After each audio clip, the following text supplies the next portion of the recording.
পাকিস্তানে কি নদী আছে, এই পাকিস্তানে নদী আছে কিনা, পাকিস্তানে নদী পথ আছে কিনা, এগুলো নিয়ে কিন্তু মানে মানুষের জানার আগ্রহ থাকে। আর আমি যেহেতু পাকিস্তানে থাকি, আমি সবসময় চাই যে আমি সব বিষয় নিয়ে তোমাদেরকে শেয়ার করে সব কিছু বলি।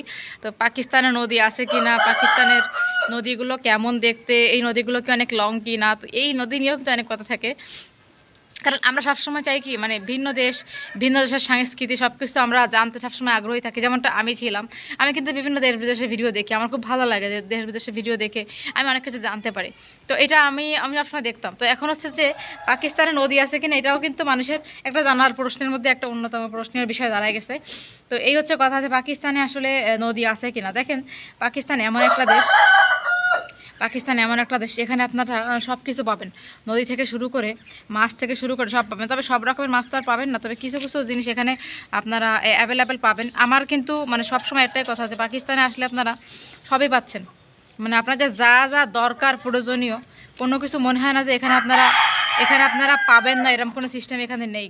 আমি প্রথমে মনে করতাম পাকিস্তানে হয়তো সব কিছু পাওয়া যায় না, কিন্তু যখন থেকে পাকিস্তানে আসলাম তখন থেকেই মনে হলাম যে না, পাকিস্তানে সব কিছু অ্যাভেলেবেল, যা চাচ্ছি আমি সবই পাচ্ছি।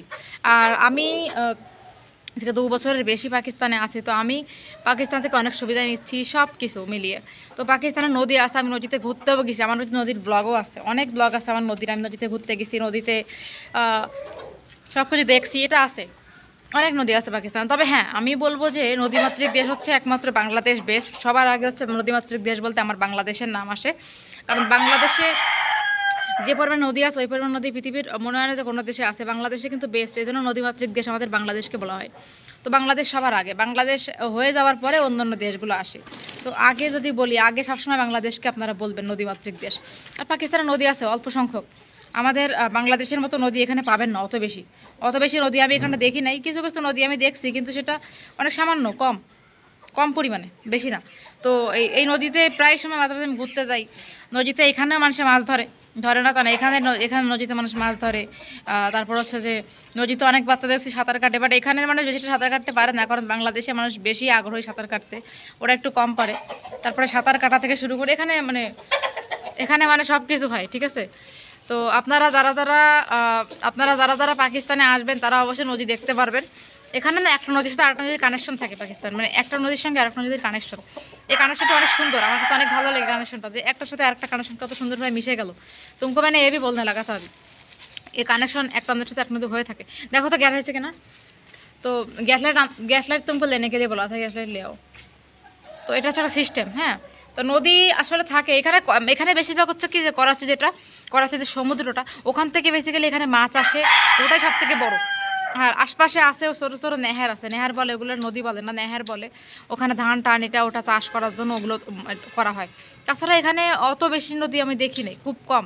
আমি ইসলামাবাদে মেন শহরে তো নদী পাবেনই না, ইসলামাবাদ মেন শহরে তো নদী পাবেনই না।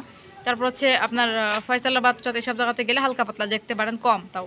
তারপরে নদীগুলো যেরকম ছোটো ছোটো, ওগুলোকে এরা আসলে দরিয়া বলে, নদী বলে না, দরিয়া বলে এটাকে, ঠিক আছে, এগুলো দরিয়া বলে। তো এই হচ্ছে দরিয়া সিস্টেম। আর আমি অনেক দরিয়াতে ঘুরছি, যেহেতু পাকিস্তানে আসি, বাংলাদেশি মেয়ে, তো ইচ্ছা করে কি নদীটা একটু ঘুরে বেড়াই। তো যাই, ঘোরাফেরা করি, দেখি, ভালোই লাগে, নদীর কাছে গেলে মনটাই ভালো হয়ে যায়। তো এটাই আমি পরিশেষে বলবো যে পাকিস্তানে আসলে নদীর সংখ্যা অনেক কম, বাংলাদেশের মতো অত বেশি নেই, খুবই কম। তবে হ্যাঁ, আপনারা ঘুরে মজা পাবেন, এটা আমি বলতে পারি যে পাকিস্তান নদী সাইডে যদি আসেন ঘুরে অনেক মজা পাবেন।